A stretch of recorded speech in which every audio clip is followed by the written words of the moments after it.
আপনাদের সাথে আছি আমি প্রিয়ম। আমার পরিচয়, আমি প্যাভিলিয়ন স্পোর্টস প্ল্যাটফর্মের কো-ফাউন্ডার এবং ম্যানেজিং ডিরেক্টর এবং প্লেমেকার ডিজিটাল মার্কেটিং এজেন্সির head of operations.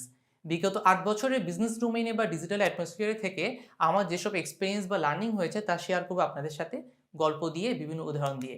So welcome you all in the world of digital marketing.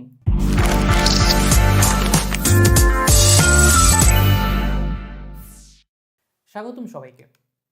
ছবিটাই দেখেন, কি পরিশ্রম করে মালামাল ওঠানামা করা হচ্ছে। 1956 সালের ছবি। আইবিএম কি নিয়ে যাচ্ছিল এর ভিতরে? যারা জানেন না তারা শুনে হয়তো চমকে উঠবেন। 5 মেগাবাইটের হার্ড ডিস্ক টেনে নেওয়া হচ্ছে। হ্যাঁ, ঠিকই শুনেছেন, 5 মেগাবাইট। আজকে এই 65 বছর পর এসে এই পেন ড্রাইভের মধ্যে 64 গিগাবাইট মেমোরি ধরে, আর এই পোর্টেবল হার্ড ডিস্কে থাকে 1 টেরাবাইট মেমোরি। এসবের জন্য কোনো ক্রেন বা ট্রলি লাগে না, পকেটে নিয়ে ঘুরি আমরা। পকেটের কথায় যখন এলো, এই উদাহরণটা দিই। এই যন্ত্রের নাম ছিল সনি প্রেসম্যান। টেপ রেকর্ডার আর অডিও ক্যাসেটের কাজ করত। 70-এর দশকে সনির চেয়ারম্যানে প্লেনে নিয়ে যাচ্ছিলেন এই প্রেসম্যান।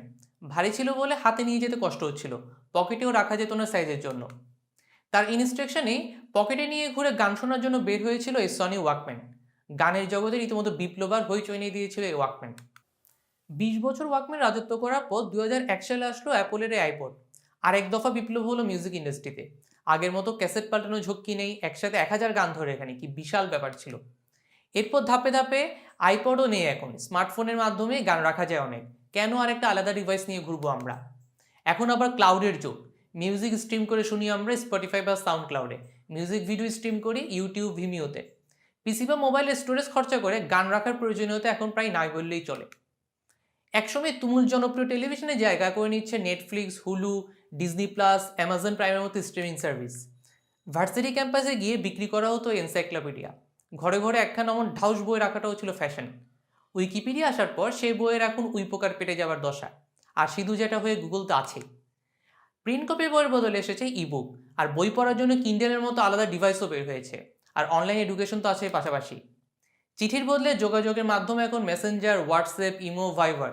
ছেলে দূরদেশে থাকলে আগে মাসে বা সপ্তাহে একবার কল আসতো মায়ের কাছে, এখন অনলাইনে ভিডিও কল হয় প্রায় প্রতি রাতে। দূরত্ব যতই হোক, কাছে থাকা এখন খুবই সম্ভব।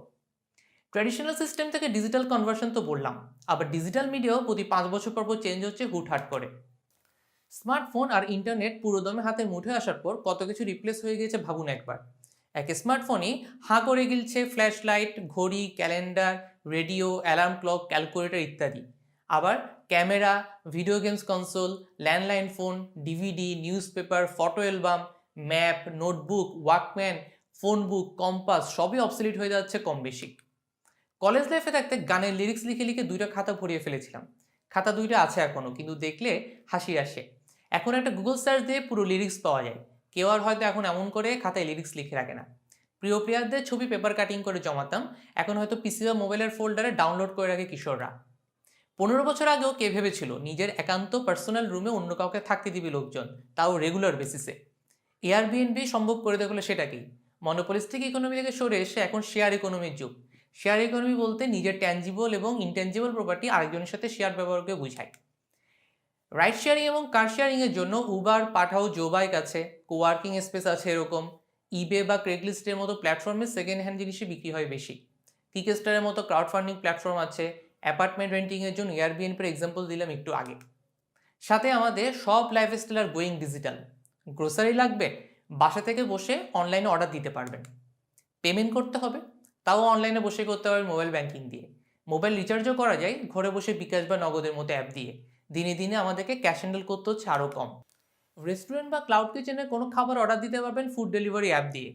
পিৎজা হাট, ডোমিনোস পিৎজার মতো বড় বড় রেস্টুরেন্ট নিজেরাই ডেলিভারি দেয় বাসায় গিয়ে। ব্যাংকিং এখন অনলাইনে। City bank, EBL, standard chartered সহ বড় বড় ব্যাংকগুলো আলাদা অ্যাপ চালু করেছে অনলাইন ব্যাংকিংয়ের জন্য। অফিসের ইম্পর্টেন্ট মিটিং বা বিদেশি কোনো ক্লায়েন্টের সাথে বাতচিত তাও করতে পারবেন জুম, স্কাইপ, গুগল মিটের মতো অ্যাপ দিয়ে। অফিসের ডকুমেন্টের কাজও গুগল ড্রাইভ, ওয়ান ড্রাইভ, ড্রপবক্সের মতো সার্ভিস দিয়ে এখন আরও সহজ। ক্লাসরুমও তো অনলাইনেই। এই প্যান্ডেমিকের মধ্যে স্কুল, কলেজ, ভার্সিটির একাডেমিক ক্লাস কিংবা কোচিং ক্লাস সবই তো হলো অনলাইনে। এবার আসে এন্টারটেনমেন্ট ইন্ডাস্ট্রিতে। মুভি, টিভি সিরিজ, মিউজিক সব এখন স্ট্রিমিং সার্ভিসে চলে আসছে। অনেক মুভি তো আজকাল সিনেমা হলে রিলিজ না দিয়ে এখন এইসব স্ট্রিমিং সার্ভিসে রিলিজ দেওয়া হয় আগে। ভিডিও গেমসের দোকান আলাদা ভিডিও প্লেয়ার কনসোলের জায়গা দখল করে নিচ্ছে মোবাইল গেমস। অন্য কারোর সাথে গেমস খেলতে চান লাইভ স্ট্রিমিং করে, টুইচের মতো প্ল্যাটফর্মে সম্ভব সেটাও। জব খুঁজতে চান? বিডি জবস, লিঙ্কডইনের জব হোস্টিং প্ল্যাটফর্ম তো আছে। অনেকে এখন ফেসবুক গ্রুপ বা পেজের মাধ্যমে সার্কুলার দিচ্ছে, আবার জব ইন্টারভিউ নেওয়া হচ্ছে অনলাইনে বসে। এই প্যান্ডেমিকের মধ্যে আমাদের অফিসে যেসব রিক্রুটমেন্ট হয়েছে সব বাসায় বসেই। ছকে বাঁধা জব না করে ফ্রিল্যান্সিং করতে চান? সেটাও সম্ভব ইন্টারনেটে বসেই। আপওয়ার্ক, ফিভারের মতো প্ল্যাটফর্ম দিয়ে নিজের স্বাধীনতা মোতাবেক ঘরে বসে কাজ করতে পারেন ভিনদেশের ক্লায়েন্টের সাথে।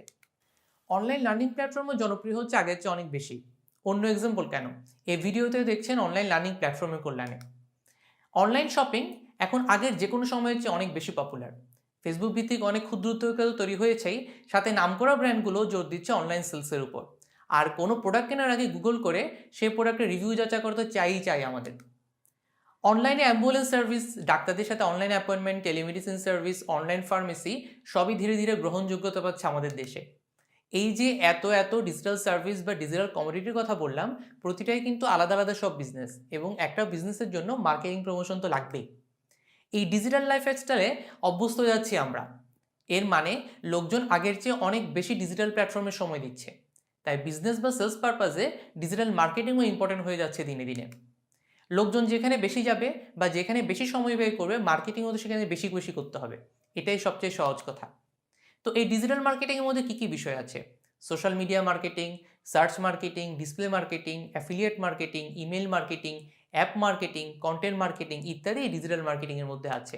তবে paper, TV, radio, print magazine, poster, online event activation, billboard এসব ট্র্যাডিশনাল মার্কেটিং কিন্তু ওভারনাইট হারিয়ে যাবে না। এগুলো ডিজিটাল মার্কেটিংয়ের সাথে আরও অনেক বেশি ব্লেন্ড হবে। বরং ব্র্যান্ড বা কোম্পানির এক্সপোনেনশিয়াল গ্রোথের সাথে এই দুইটার মধ্যে কম্বিনেশন ইজ মাস্ট নিডেড। এই ডিজিটাল মার্কেটিং অ্যাডভান্টেজ কী কী? এটার রেজাল্ট সহজে মেজার করা যায়, বেটার অডিয়েন্স টার্গেট করা যায়, এটা কস্ট ইফেক্টিভ, লোকজন ফিডব্যাক জানাতে পারে। তো এইসব নিয়ে আমরা পরের ভিডিওতে আরও বিস্তারিত জানবো। তবে ডিজিটাল লাইফস্টাইলের খারাপ দিকও আছে পাশাপাশি। যারা ব্ল্যাক মিরর বা সোশ্যাল ডিলেমার মতো টিভি সিরিজগুলো দেখেছেন তারাও বুঝতে পারবেন খুব সহজে। আর সামনে যদি এমন থিং দেখেন তাহলেও যেন খুব বেশি অবাক হবেন না। এই ডিজিটাল মিডিয়া চেঞ্জ হচ্ছে খুব ফাস্ট। লোকজনের অ্যাটেনশন স্প্যানও খুব কমে গিয়েছে, মাত্র 5 সেকেন্ড হয়তো। আবার ট্র্যাডিশনাল সেট রুলস এখানে খাটে না সবসময়। তাই ডিজিটাল মার্কেটিংয়ে সাকসেস পাওয়া বেশ কঠিনই বটে। But there is a big paradigm shift. কোম্পানিগুলো তাদের বাজেটের অলমোস্ট 20% এখন খরচ করছে ডিজিটাল মিডিয়াগুলোর জন্য, আর কোনো কোনো কোম্পানিতে আরও বেশি। ফিউচার ওয়ার্ল্ডে সার্ভাইভ করার জন্য প্রতিটি কোম্পানিকে অবশ্যই ভাবতে হবে অ্যাবাউট গোয়িং ডিজিটাল। প্রত্যেক বিজনেসকে ইভেনচুয়ালি অবশ্যই নিজেদের ট্রান্সফর্ম করতে হবে ভবিষ্যতে অপরচুনিটিগুলো গ্র্যাব করার জন্য। ডিজিটাল মিডিয়া এসে যেমন অনেক জব নিয়ে যাচ্ছে, পাশাপাশি নতুন নতুন জব ক্রিয়েটও হচ্ছে। Fax, camera, cyber cafe, DVD rental দোকান এসব বন্ধ হয়ে গেছে ঠিকই, কিন্তু চেঞ্জ হয়ে অন্য কোনো ডিজিটাল বিজনেস শুরু করেছে তারা নিশ্চয়ই। অর্থাৎ সামনে এন্ডলেস অপরচুনিটি, অনেক ইনোভেশন এবং ডিসরাপশন হবে সামনে। আপনাকেও প্রিপেয়ার থাকতে হবে এসব বিগ চেঞ্জের জন্য। তবে এই কথা মনে করিয়ে দিতে চাই, ডিজিটাল মার্কেটিংকে ট্র্যাডিশনাল মার্কেটিংয়ের সাথে একসুতে গাঁথতে হবে। ডিজিটাল মার্কেটিং আলাদা কোনো কুল ওয়ার্ড না, সবসময় যে আলাদা ডিপার্টমেন্ট করতে হবে এমনও না। এটাও দিন শেষে মার্কেটিংয়ের বেসিকগুলো এখানেও খাটে। বেশ কিছু ট্র্যাডিশনাল মার্কেটিং প্রিন্সিপাল ডিজিটাল মার্কেটিংয়ের জন্যও খাটে।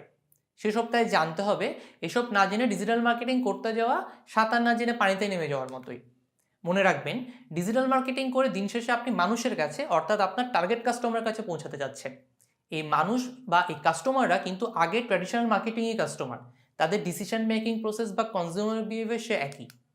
মানুষ বা কাস্টমারও তার পাল্টে যায়নি, তার পছন্দ অপছন্দ, চাওয়া পাওয়া সে একই রয়ে গিয়েছে, শুধু মার্কেটিং মিডিয়ামটা পাল্টেছে। তাই ব্র্যান্ড বা মার্কেটিংয়ের বেসিক না বুঝে শুধু ডিজিটাল প্ল্যাটফর্ম আর ডিজিটাল টুলস শিখলে কিন্তু হবে না। এই ডিজিটাল জমানার যুগে মার্কেটিংয়ের বেসিক জেনে বুঝেই ডিজিটাল মার্কেটিংয়ের পথ পাড়ি দিতে হবে। আর তাই এসব ফান্ডামেন্টালস নিয়ে সাজানো হয়েছে আমাদের কোর্স।